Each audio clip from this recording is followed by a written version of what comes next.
Yo, what's up mga boss? Welcome back na naman sa aking channel. Today may bago tayo babahagi sa inyo ng bagong opportunity. Dito ulit yan sa Crosswave 2.0. And syempre dito, may bago silang thrill, no? So i-invite lang natin ang ating mga kilalang content creator para gumawa ng mga short video. So tara, alamin natin.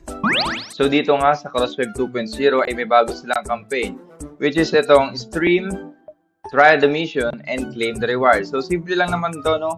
So ito, kiklik lang natin to, start mission. Diyan dito makikita nyo lahat ng mga campaigns na meron dito sa Crosswave 2.0. And itong bagay na to or itong bagong challenge na ito ay pwede sa lahat ng content creator, kahit small content creator ay pwede sumali dito. So paano ito? So syempre dito makikita nyo may bawat may mga available mission, and ang bawat mission na to ay may halaga or may price pool na katumbas nito. $30, 30 cross token, and ayan, makikita nyo naman dito halos magkakapareha sila ng price pool. And dito naman sa mga game na nasa baba ay limit lang, no? Ibig sabihin may 100 participants lang na pwedeng sumali dito. So halos lahat naman pala ay 100 participants lang ang pwedeng sumali. So next, dito nagtry ako nito. So siguro mali lang yung aking nagawang tutorial or guide. So dito tatry nyo lang naman o isasabit nyo yung link na ginawa nyong video. So halimbawa in-upload nyo sa TikTok and sa YouTube. So ilalagay nyo lang dito yung link, no? So ganyan. Lalagay nyo lang yung link dito sa provided na URL.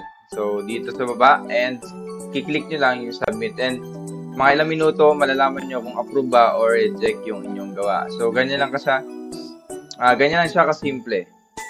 So dito naman sa baba ay ibang campaign lang din, ibang game, and parehas lang naman yung kanyang gagawin. Ilalagay nyo lang yung inyong link dito, then submit, then okay na yun. Pagka submit nyo ay hintayin nyo na lamang kung ma-approve or ma-reject.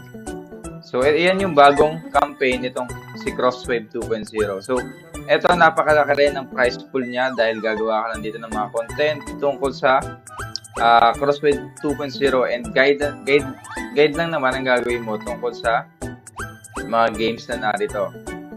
So, katulad nito ni Steel M, no? So, eto yung pinaka-malaking price pool ngayon, no, na nilagay nila dito dahil 300,000 cross yung nakalagay, and equivalent yan sa $20,000. So napakalaki na, and nangunguna dito si BM Gaming, sobrang solid niyan. Yan, no? So nandito yung iba nating mga content creator. Kahit small content creator, possible kang kumita dito at mag-top, no? Kahit na konti lang subscriber mo. Katulad nila, eto, nandito yun eh. So, tingnan natin dito. Katulad nitong si Balk G2E. So, ayan, mababa pa lang ang kanyang subscribers sa YouTube, pero ang bilis niya maka-rank up dito. So, nakadepende rin yan sa quality ng content na gagawin nyo. So, yun lang naman ang ating video tungkol dito sa bagong campaign ni Crosswave 2.0. Pagka natipuhan nyo or gusto nyo gumawa ng content creation dito sa Crosswave 2.0 ay isubmit nyo lang yan sa bawat designated challenges or mission. So dito, pag gagawa ka ng video tungkol sa Ragnarok M Eternal Lab, so gawa ka lang ng gameplay video, kahit short lang, and submit mo lang dito. Then matik yan, pasok ka na dito sa price pool na 30 cross. So, syempre, i-reject pa or i-approve. Depende na yan sa kanilang bot. So, yun lang guys, no? I hope na natutunan nyo kung paano mag-submit dito sa kanilang bagong mission or campaign. And, as always, thank you for watching, and paalam.